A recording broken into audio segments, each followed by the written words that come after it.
Hi friends, welcome back to BVR English. మనం ఈ క్లాస్లో ఇంటర్మీడియట్ ఫస్ట్ ఇయర్ నుంచి పోయిటరీ నుంచి ఫస్ట్ పోయంని మనం డిస్కస్ చేద్దాం. Okay, the first poem is commonwealth of bees which is written by William Shakespeare. William Shakespeare రాసినటువంటి commonwealth of బీస్ని మనము ప్రజెంట్ డిస్కస్ చేద్దాం. అయితే before going to discuss the poem, let's try to know about a few lines about the poet. William Shakespeare, the name which doesn't need a special introduction because everybody knows about William Shakespeare. William Shakespeare is a great creative genius of all times because he wrote 36 plays and also hundreds of poems and sonnets also. Okay, so he lived between 1564 to 1616. Okay, he worked on tragedy, comedy and also historical plays, historical writings in both in poetry and also in prose. That's why he is considered to be the greatest writer of English in the world. Okay, he is a great creative genius of all times. Okay, and some of his plays are Macbeth, Julius Caesar, As You Like It, The Merchant of Venice, King Lear and Henry V are some of his writings. Okay, every writing is very creatively written. That's why he got that fame in the world. Okay, that is the brief introduction about the poet. So the present poem is Commonwealth of Bees. Before going to discuss the poem, let's try to know where it is taken from. Okay, ఈ పోయం ఎక్కడి నుంచి తీసుకోబడిందనే విషయాన్ని చూద్దాం. అలాగే let's try to know the context of the poem. ఏ కాంటెక్స్ట్లో, ఏ సందర్భంలో ఈ పోయం చెప్పబడిందనే విషయాన్ని కూడా చూద్దాం మనం. Present poem commonwealth of bees is taken from Shakespeare's play Henry V. Henry V is the Shakespeare's play. It is taken from this play. Okay, ఈ ప్లే నుంచి తీసుకోబడింది ద ప్రెజెంట్ పోయం. అయితే కాంటెక్స్ట్ ఏంటి అనే విషయం మనం చూసినట్లయితే, in this play Henry is the king. Okay, when he has some dilemma to invade on France. Okay, France పైకి దండెత్తి వెళ్ళాలా వద్దా, లేదంటే అడ్మినిస్ట్రేషన్ సంబంధించి కొంత గైడ్లైన్స్ అనేవి కొంత గైడెన్స్ అనేది తనకు అవసరం అవుతుందన్నమాట. ఆ కాంటెక్స్ట్లో ఉన్నప్పుడు his advisor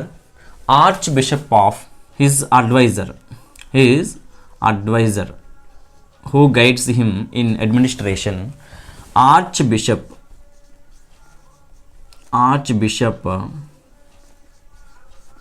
of Canterbury.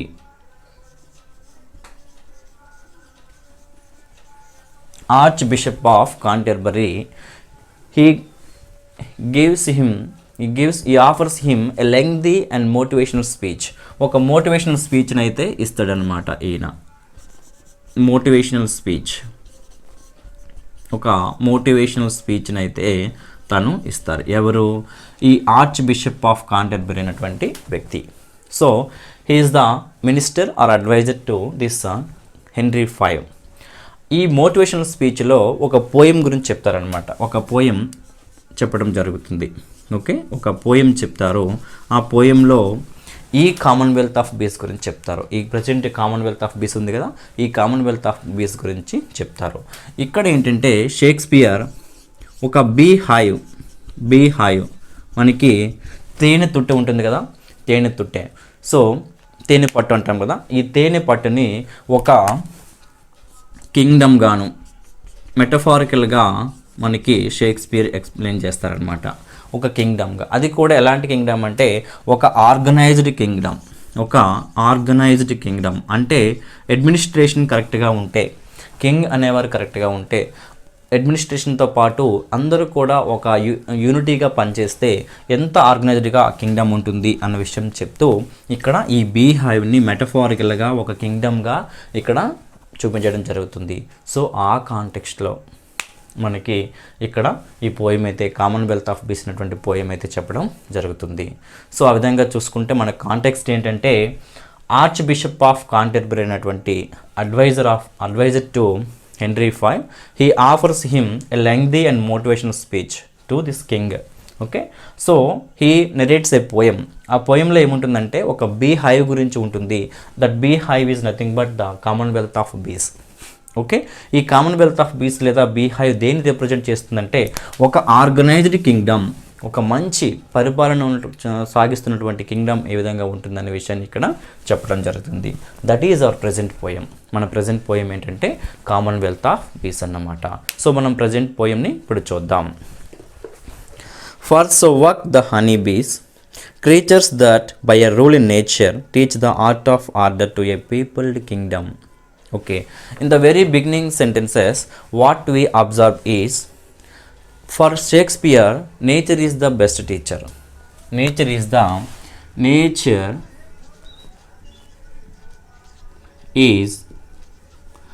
best teacher. Nature is the best teacher. Nature is the best teacher. మనకి నేచర్ అనేది ఒక బెస్ట్ టీచర్ అనే విషయం మనకి ఆయన వర్డ్స్లో అర్థమవుతుంది.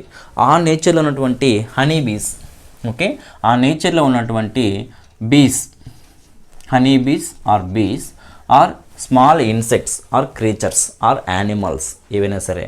మనం ఇక్కడ బీస్ని తీసుకోవచ్చు, స్మాల్ ఇన్సెక్ట్స్ని తీసుకోవచ్చు, ఇంకా యానిమల్స్ని తీసుకోవచ్చు. Bees are animals.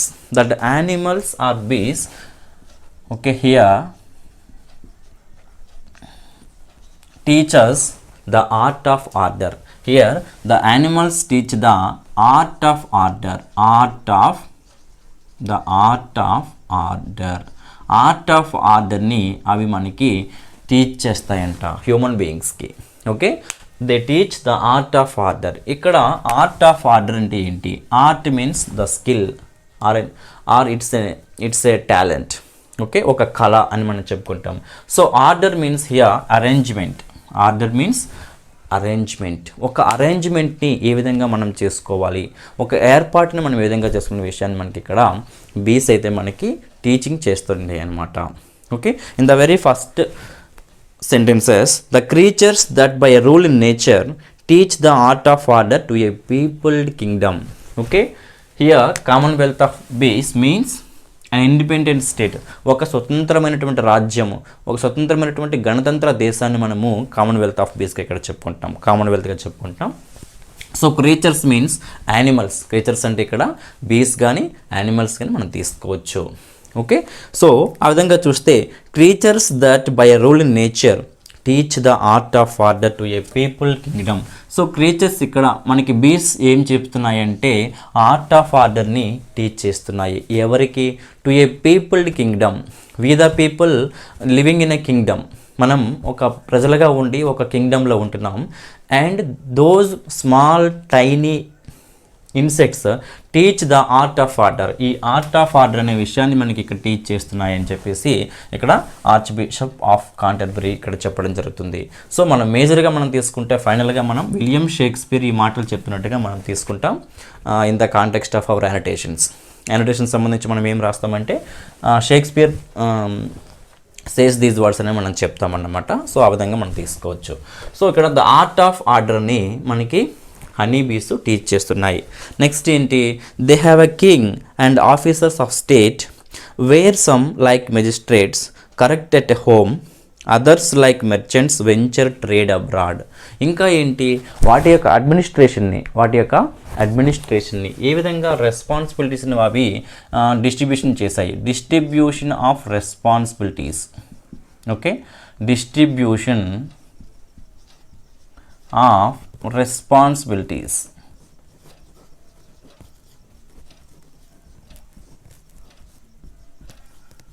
ఓకే, ఏ విధంగా అవి వాటి యొక్క రెస్పాన్సిబిలిటీస్ని క్లాసెస్ ఆఫ్ డిఫరెంట్ ప్రొఫెషన్స్ని అవి ఏర్పాటు చేసుకున్న విషయం చూద్దాం. ఇక్కడ classes of different professions, classes of different or various professions ఇక్కడ ఏర్పాటు చేసుకునే విషయం చూస్తే they have a king and officers of state where some like magistrates correct at home others like merchants venture trade abroad.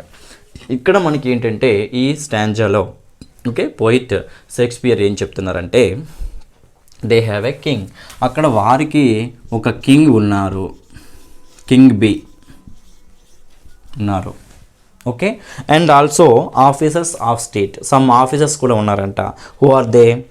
The officers are okay where some like magistrates, some magistrates are also there. Magistrate bee or magistrates. Magistrates means judges. Magistrates means here what is the meaning of magistrates? Judges. What is the duty of judges? They keep the law under control. Okay, if they always keep the law under control. They also protect the people from justice. Okay, injustice. Okay, ఆ విధంగా వాళ్ళు protection చేస్తుంటారు. Okay, so ఇక్కడ చూస్తే magistrates అంటే judges. okay they what is the responsibilities? They keep the law. okay, and king b always supervises all the things. supervises okay, so the responsibility of king b is the king b supervises the entire beehive. Others like merchants venture trade abroad. Some like merchant bees, some like merchants, merchant bees okay venture the trade means they take up some risky actions. okay, they take up వాళ్ళు కొన్ని risky actions కూడా perform చేసి వాళ్ళు ఏం చేస్తారంటే బిజినెస్ని ట్రేడ్ని జరుపుతుంటారు, వ్యాపారాన్ని ముందుకు జరుపుతుంటారు అన్నమాట. సో ఏంటంటే ఇక్కడ మనం ఈ కాంటెక్స్ట్లో ఆ కింగ్డమ్లో డిఫరెంట్ ప్రొఫెషన్స్ అయితే ఉన్నాయి. At the same time distribution of responsibilities, వారికి ఒక్కొక్క ప్రొఫెషన్లో ఉన్నటువంటి ఒక్కొక్క ఆఫీసర్కి ఒక్కొక్క రకమైనటువంటి రెస్పాన్సిబిలిటీని అప్పగించడం జరిగింది, ఇక్కడ పంపిణీ చేయడం జరిగిందనే విషయం మనకి ఇక్కడ తెలుస్తుంది. Okay, like merchants venture trade abroad. Abroad means in the foreign country. Here merchants trade గురించి చూసుకుంటాయి. where abroad means in the foreign country. In the foreign country they look after the business. okay, next మనం చూస్తే others like soldiers armed in their stings. some bees are like soldier bees. okay, soldier bees armed in their stings. They have some stings, sharp weapons like structures they have. అవి use చేసి ఏం చేస్తాయంటే protection చేస్తాయి. Okay, so they are like weapons. ఆ స్టింగ్స్ని ఏం use చేస్తాయి అంటే sharp pointed organs of bees అనమాట. కొన్ని బీస్కి ఏంటంటే చివరగా కొండేమంటారు కదా, ఒక చివరగా ఉన్నటువంటి గట్టి అవయవం అనమాట. సో అది గట్టిగా ఉంటుంది. ఓకే, సో మనం ఆ స్టింగ్స్ అయితే ఉంటాయి అనమాట వేటికి, సోల్జర్స్కి. కాబట్టి వాటికి స్టింగ్స్ని కలిగి ఉంటాయి, షార్ప్ ఆర్గాన్స్ని ప్రొటెక్షన్ అయితే ఇస్తాయి అన్నమాట. ఎవరికి ఏమీ జరగకుండా శత్రువుల నుంచి, ఎనిమీస్ నుంచి అవి ప్రొటెక్షన్ అయితే ప్రొవైడ్ చేస్తాయి అనమాట, ప్రొటెక్షన్ అయితే చేస్తాయి. ఇంకా ఏంటి అంటే make boot upon the summer's velvet buds. Make boot ఇంకా ఏం చేస్తాయంటే make boot upon summer velvet buds. Velvet means very smooth and pleasant, చాలా స్మూత్గా చాలా ప్లెజెంట్గా ఉన్నటువంటి buds means the small wrappers or like structures of a flower or a plant. ఒక ప్లాంట్కి ఉన్నటువంటి అతి సున్నితమైనటువంటి కొన్ని భాగాలను మనం ఏమంటామంటే మనము బడ్స్ అంటాం, మొగ్గులు అంటాం కదా, ఆ విధంగా.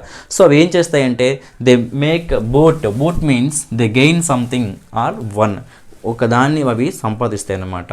ఇవి ఇలా చేయడం జరుగుతుంది. ఈ విధంగా ఏంటంటే ఒక్కొక్క ప్రొఫెషన్ ఉన్నటువంటి ఒక్కొక్క బీ ఒక్కొక్క రకమైనటువంటి రెస్పాన్సిబిలిటీని చాలా సిస్టమేటిక్గా పర్ఫామ్ చేస్తాయనే విషయం మనకు అర్థమవుతుంది. They perform their duty with dedication, ఒక డెడికేషన్తో అవి పర్ఫామ్ చేస్తాయనే విషయం తెలుస్తుంది. Which pillage they with merry march bring home to the tent royal of their emperor. okay, so which pillage means what?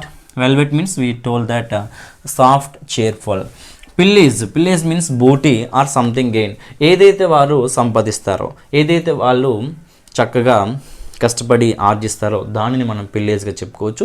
So which pillage they with merry march bring home. చాలా హ్యాపీగా, merry March means వచ్చేటప్పుడు అవి చాలా హ్యాపీగా మళ్ళీ బీహైవ్కి వస్తాయంట. ఎందుకంటే they gain something with their industry. వాళ్ళ యొక్క స్వతహాగా కష్టంతో అవి కొన్ని విషయాలని గెయిన్ చేస్తాయి కాబట్టి వచ్చేటప్పుడు చాలా హ్యాపీగా డ్యాన్స్ చేసుకుంటూ వస్తాయి అన్నమాట.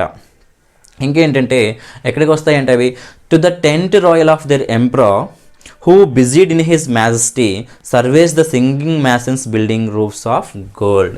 ఇక్కడ ఏంటంటే masons, okay, masons means workers who are involving in the building of the స్ట్రక్చర్స్ని కన్స్ట్రక్షన్ చేయడంలో బిజీగా ఉన్నటువంటి వర్కర్స్ మనం ఏమంటామంటే మ్యాసన్స్ అంటాం. దే బిల్డ్ ద స్ట్రక్చర్స్ నిర్మాణాలని వాళ్ళు కడుతూ ఉంటారనమాట. సో అటువంటి వాళ్ళు మనం ఏమంటామంటే ఇక్కడ మ్యాసన్ బీస్గా మనం చెప్పుకుంటాం. సో డిఫరెంట్ ప్రొఫెషన్స్ అయితే మనకి ఇక్కడ కనిపిస్తున్నాయి. ఆ ప్రొఫెషన్స్ మనం ఇక్కడ రాయటం జరుగుతుంది. ఓకే, సో ఆ మ్యాసన్ బీస్ని మరి కింగ్ ఏం చేస్తారంటే సూపర్వైజ్ చేయడం జరుగుతుంది. Okay, who busied in his majesty surveys the singing masons building roofs of gold. So at the same time this masons singing, they are singing. So these are dancing, these are singing with a lot of happiness. So singing చేస్తూ అవి ఏం చేస్తుంటాయంటే ఇక్కడ స్ట్రక్చర్స్ని అయితే construction చేస్తూ ఉంటాయి. That means what, they enjoy their work with dedication. అవి చాలా అంకిత భావంతో ఉంటాయి. అట్ ద సేమ్ టైం అవి వారి వర్క్ని ఎంజాయ్ చేస్తూ చాలా హ్యాపీగా ఉంటాయనే సెన్స్ మనకి ఇక్కడ అర్థమవుతుంది. నెక్స్ట్ ఏంటి, the singing masons building roofs of gold, the civil citizens kneading up the honey. Some civil citizens also there, some civil citizens, civil means relating to the ordinary people. కొన్ని ordinary people లాంటి masons ఉంటాయి అన్నమాట. అవి కూడా work చేస్తాయి. ఏంటి, they kneading means what, they are kneading means mixing. మనం busied అని చెప్పుకున్నాం కదా, doing a lot of work. Busied అంటే కింగ్ ఈజ్ బిజీడ్ అని చెప్పుకున్నాం. Okay, doing a lot of work అని మనం ఇక్కడ అర్థం చేసుకోవచ్చు. నెక్స్ట్ చూద్దాం, నీడింగ్ మీన్స్ మిక్సింగ్. హనీని మిక్స్ చేస్తూ ఉంటాయి అనమాట. They mix the honey. Okay, so civil బీస్ ఏం చేస్తాయంటే దే మిక్స్ ద హనీ. అక్కడ హనీ ఏదైతే ఉందో ఆ కన్స్ట్రక్షన్లో వేయాల్సినటువంటి హనీ ఏదైతే ఉందో అవి చేస్తాయి. సో ఈ విధంగా చూసుకుంటే నెక్స్ట్ మనం చూద్దాం. The poor mechanic porters crowding in their heavy burdens at his narrow gate, the sad eyed justice with his surly hum, delivering over to the executors pale the lazy yawning drone. ఇక్కడ చూస్తే the poor mechanic porters crowding in their heavy burdens at his narrow gate. Mechanic porters bees ఉంటాయి కొన్ని. Okay, porter bees ఏం చేస్తాయంటే they carry the heavy loads of honey. చాలా బరువైనటువంటి హనీని తీసుకొస్తాయి. Heavy loads of honey అంటే ఆ చిన్న స్మాల్ టైనీ ఇన్సెక్ట్స్కి ఈ చిన్న క్వాంటిటీ ఆఫ్ హనీ కూడా చాలా బర్డెన్గా చెప్పుకోవచ్చు. అయినప్పటికీ కూడా ఇంతటి కష్టమైనటువంటి లోడ్స్ని కూడా అవి తీసుకొస్తుంటాయి. ఏం చేస్తుంటాయి పాటర్ బీస్ అంటే దే క్యారీ ద హనీని తీసుకొస్తూ ఉంటాయి. ఎక్కడి నుంచి, from where they have collected the honey. ఎక్కడి నుంచి అయితే హనీని వాళ్ళు కలెక్ట్ చేస్తారో, ఫ్లవర్స్ నుంచి కలెక్ట్ చేస్తారనే విషయం మనకు తెలుసు. సో అక్కడి నుంచి అవి కలెక్ట్ చేసుకుంటూ తీసుకొస్తాయి అన్నమాట. So at the same time ఆ సిచ్యువేషన్ ఎలాంటిదంటే ఇక్కడ చూద్దాం. The poor mechanic porters crowding in their heavy burdens at his narrow gate. ఇక్కడ ఈ బీ హైవ్కి వాళ్ళు వచ్చేటువంటి ఎంట్రన్స్ ఎలా ఉంటుందంటే చాలా నేరోగా ఉంటుంది. అట్ ద సేమ్ టైం చాలా హనీ బీస్ అనేవి లోనికి వెళ్ళడం, బయటికి రావడం జరుగుతుంది. They go inside and come out side, ఇలా రావడం జరుగుతుంది. అట్ ద సేమ్ టైం వీళ్ళు హెవీ లోడ్స్తో ఎంటర్ అయినప్పటికీ కూడా చాలా హనీ బీస్ అనేవి రిటర్న్లో వస్తున్నప్పుడు వాటికి చాలా ప్రాబ్లం అయితే అవుతుందన్నమాట. కానీ they never complain about their work. ఎప్పుడు కూడా వాటి యొక్క పనిని, వాటి యొక్క డిఫికల్టీని ఎప్పుడు కూడా అవి కంప్లైంట్ చేయవు. So that is the dedication of the bees. ఇక్కడ మనకి ఏంటంటే మనం జనరల్గా we the human beings complaint for everything, మనం ప్రతి దానికి కూడా కంప్లైంట్ చేస్తాం. ఇది మనకి కంఫర్ట్గా ఉంటే బాగున్నాను, ఇది మనకి ఇలా నచ్చలేదు, ఇలా చెప్తాం. కానీ we have to learn here from this honey bees. ఇక్కడ మనం నేర్చుకోవాల్సింది చాలా ఉంది. ఏంటంటే దీస్ పాటర్ బీస్ never complaint about the difficulty. వాటి యొక్క కష్టం గురించి ఎప్పుడూ కూడా కంప్లైంట్ చేయవు. Simply they know one thing, they have to perform there duties in a systematic manner. ఇప్పుడు కూడా పర్ఫామ్ చేయడమే వాటికి తెలుసు అనమాట. విత్ డెడికేషన్, అంకిత భావం అనేది వాటికి ఉంటుంది కాబట్టి పర్ఫామ్ చేస్తాయి. ఎలా? Their heavy burdens at his narrow gate. ఇక్కడ నారో గేట్ దగ్గర చాలా బర్డెన్ అయితే అవుతుంది వాళ్ళకి, కానీ అవి they never complain. Narrow gate. The sad eyed justice with his surly hum delivering over to the executor's pale the lazy yawning drone. And there is also some lazy drones also there.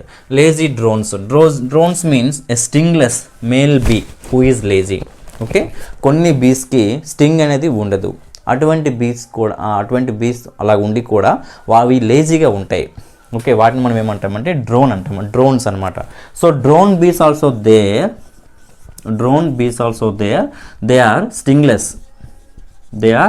stingless and also they are lazy.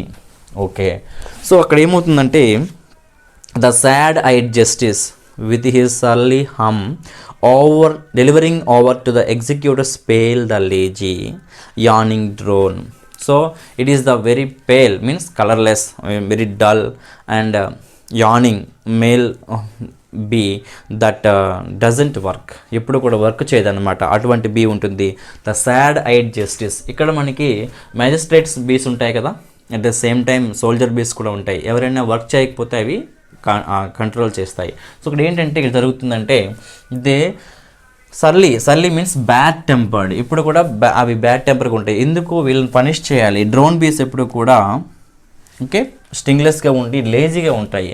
So ఇక్కడ ఏంటంటే ఒక team spirit అనేది ఉండాలి. అందరూ కూడా work చేస్తే work అనేది easy అవుతుంది. ఆ విషయం మనకు తెలుస్తుంది. బట్ వెరాజ్ హియర్ ఇన్ దిస్ కాంటెక్స్ట్ కొన్ని హనీ బీస్ అనేవి కష్టపడకపోతే ఆ వర్క్ డిఫికల్ట్ అవుతుంది. కాబట్టి ఎవరైతే చేయరో చేయిస్తారు వారి చేత. These magistrate bees make them work well. అవి బాగా వర్క్ చేసేలాగా చేస్తాయన్నమాట. So the lazy yawning drone. This infer that many things having full reference to the one consent may work contrariously. As many arrows lodged several ways come to mark, as many ways meet in one town, as many fresh streams meet in one salt sea, as many lines close in the dial center. So in 1,000 accents once afoot, and in one purpose, and be all well born without defeat. Here he concludes, the poet concludes the poem saying that ఏమని చెప్తారంటే I conclude from evidence. ఇవన్నీ చెప్పారు కాబట్టి ఈ evidence నుంచి నేను ఒక conclusion చేస్తున్నాను చెప్పేసి కంక్లూడ్ చేస్తారు. ఏంటంటే అది that many things having full reference to one consent may work contrariously, as many arrows lodged several ways come to one mark.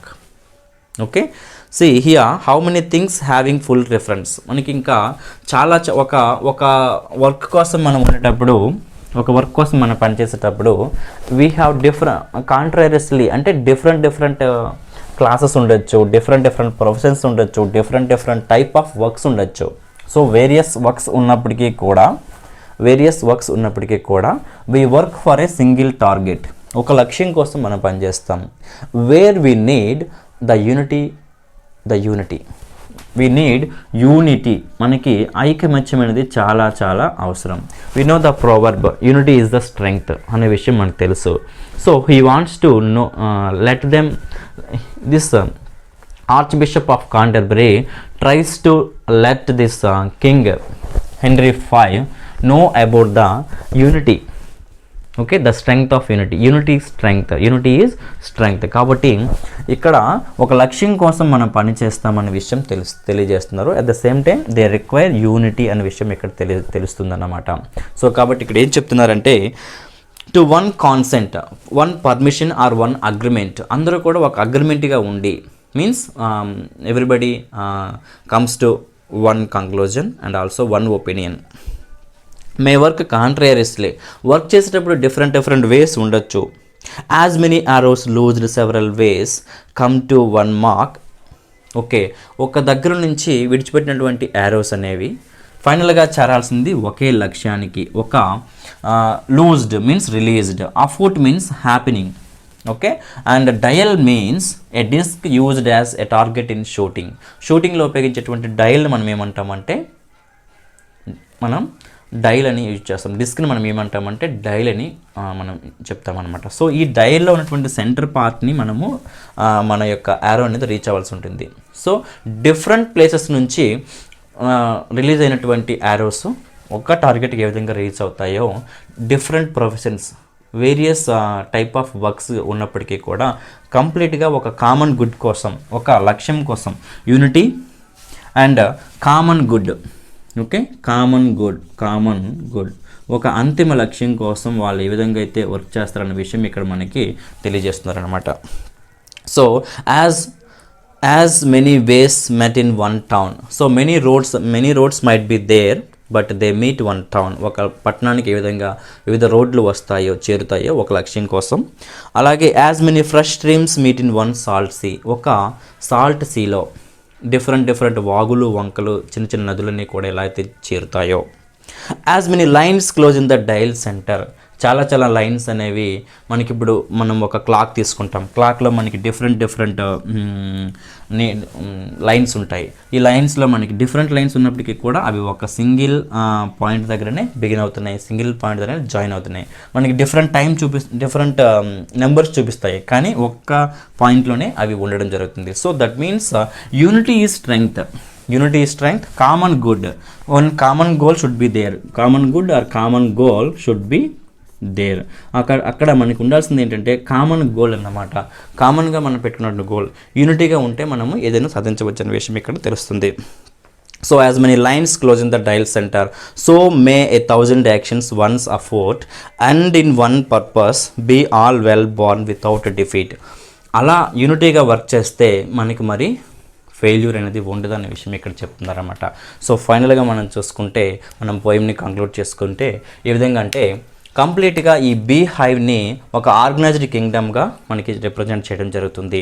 So ఈ ఆర్గనైజ్డ్ కింగ్డమ్ ఏ విధంగా ఉండాలంటే we have to take some inspiration from this Kingdom, that is Commonwealth of బీస్. Common బీస్ యొక్క Kingdom నుంచి మనం observation చేయాల్సిన విషయాలు ఏంటంటే, ఫస్ట్ డిస్ట్రిబ్యూషన్ ఆఫ్ రెస్పాన్సిబిలిటీస్. ఇంకా మనం ఏంటి అబ్జర్వేషన్ చేయాలంటే unity. Okay, unity, team spirit. Okay, team spirit, working for a common goal. ఈ విషయాలన్నీ కూడా మనము గుర్తుంచుకొని వర్క్ చేయాల్సి ఉంటుంది అన్నది ఇక్కడ మనకి తెలుస్తుంది అనమాట. Unity, team spirit with dedication and common goal. ఒక కామన్ గోల్ కోసం మనం వర్క్ చేయాలి. సో ఇక్కడ మనకి ఏంటంటే ఫస్ట్ లైన్స్లో nature is the best teacher అని మనం చెప్పడం జరుగుతుంది. If you look at the nature we can learn from nature very much. So చాలా విషయాలు మనం నేర్చుకోవచ్చు. ఆ నేచర్ ఉన్నటువంటి బీస్ మనకి కొన్ని విషయాలు టీచ్ చేస్తున్నాయి. అది ఏంటంటే art of order. The second thing is distribution of responsibilities. ఎలా ఉంటాయంటే క్లాసెస్ ఆఫ్ డిఫరెంట్ ప్రొఫెషన్స్ ఉంటాయి. ఎలా కింగ్ బీ సూపర్వైజ్ చేస్తుంది, మ్యాజిస్ట్రేట్ బీ జడ్జ్మెంట్ చేస్తుంది, మర్చెంట్ బీస్ ట్రేడ్ చేస్తాయి, సోల్జర్ బీస్ స్ట్రింగ్స్ లేకుండా స్ట్రింగ్స్ ఉంటాయి, ప్రొటెక్షన్ ఇస్తాయి. మ్యాసన్ బీస్ ఏంటంటే స్ట్రక్చర్స్ని బిల్డ్ చేస్తాయి.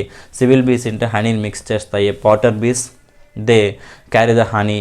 అండ్ డ్రోన్ బీస్ స్ట్రింగ్లెస్గా ఉండి లేజీగా ఉంటాయి. అవి కూడా వీటిని వేరొక బీస్ ఏంటంటే కంట్రోల్ చేస్తాయి. ఫైనల్గా అవి కూడా వర్క్ చేస్తాయి. సో ఇక్కడ ఏంటంటే అమాంగ్ ఆల్ దీస్ క్లాసిఫికేషన్స్ మనకి అబ్జర్వేషన్ ఏంటంటే unity is there and team spirit is there and they have dedication and also they work for a common good or common goal. ఒక అంతిమ లక్ష్యం కోసం ఒక కామన్గా ఒక లక్ష్యం పెట్టుకొని వర్క్ చేస్తాయి. కాబట్టి ఇక్కడ ఆర్చ్ బిషప్ ఆఫ్ కాంటర్బరీ ఏం సజెస్ట్ చేస్తున్నారంటే ఈ మోటివేషనల్ స్పీచ్లో హెన్రీ ఫైవ్కి first classification of different professions అనేవి ఉండాలి. At the same time responsibilities అని ఇవ్వాలి. వర్క్ డివిజన్ ఆఫ్ లేబర్ అంటారు. ఆ డివిజన్ ఆఫ్ లేబర్ అనేది ఇక్కడ మనకి చూపించారు. సో ఎప్పుడైతే మనము వర్క్ అసైన్మెంట్ని కరెక్ట్గా ఇస్తామో ఒక టీమ్కి, ఆ టీం ఎప్పుడు కూడా వర్క్ చేస్తుందో అది కూడా with these qualities, unity, team spirit, common గోల్తో ఉన్నప్పుడు, డెడికేషన్తో ఉన్నప్పుడు మంచి రిజల్ట్స్ వస్తాయని చెప్పేసి అన్నారు. సో ఇక్కడ నుంచి తీసుకున్నప్పుడు ఇన్స్పిరేషన్తో ఆర్చ్ బిషప్ ఆఫ్ కాంటర్బరీ ఏం చెప్పారంటే హెన్రీ ఫైకే, ఓకే, మీరు మన అడ్మినిస్ట్రేషన్లో యూనిటీని, టీమ్ స్పిరిట్ని, కామన్ గోల్ని, అలాగే కామన్ గుడ్ కోసం వర్క్ చేసే విధంగా డెడికేషన్ని, అలాగే డిస్ట్రిబ్యూషన్ ఆఫ్ రెస్పాన్సిబిలిటీస్ని, ఈ అన్ని గుడ్ క్వాలిటీస్ని మీరు కనుక ఇన్స్పిరేషన్ తీసుకుంటే వాటిని ఇంప్లిమెంట్ చేస్తే మీ అడ్మినిస్ట్రేషన్ బాగుంటుంది. మీరు ఫ్రాన్స్ పైకి మీరు ఇన్వైట్ చేయొచ్చు, మీరు కూడా విన్ అవుతారు. You have the some right to invade on France అని చెప్పేసి ఆయన మోటివేషన్ చేసినటువంటి పరిస్థితి ఉంటుంది అనమాట. So here we the people we say that we are very very great, we the human beings. మనం ఏమని చెప్పుకుంటామంటే human beings are very great, but facts are different. నిజాలకి మనం మాట్లాడుకుంటే చాలా చాలా విషయాలు అనేవి చాలా ఇంట్రెస్టింగ్గా ఉంటాయి, చాలా స్ట్రేంజ్గా కూడా ఉంటాయి. So we say that we are the human beings and we think that we are very intelligent beings on the ground. ఈ భూమి పైన మనం తెలివైన వాళ్ళగా మనం చెప్పుకుంటాం, కానీ మనం nature is the great master and best teacher. Okay, nature ఒక మంచి టీచర్. నేచర్ని మనం అబ్జర్వేషన్ చేస్తే నేచర్లో చాలా చాలా విషయాలు మనకి చాలా చాలా టీచింగ్స్ అనేవి చేస్తాయి. Okay, so from nature we have to take some inspiration, also we have to lead our life in a better way. Thank you so much for watching this video. Thank you. Jai Hind.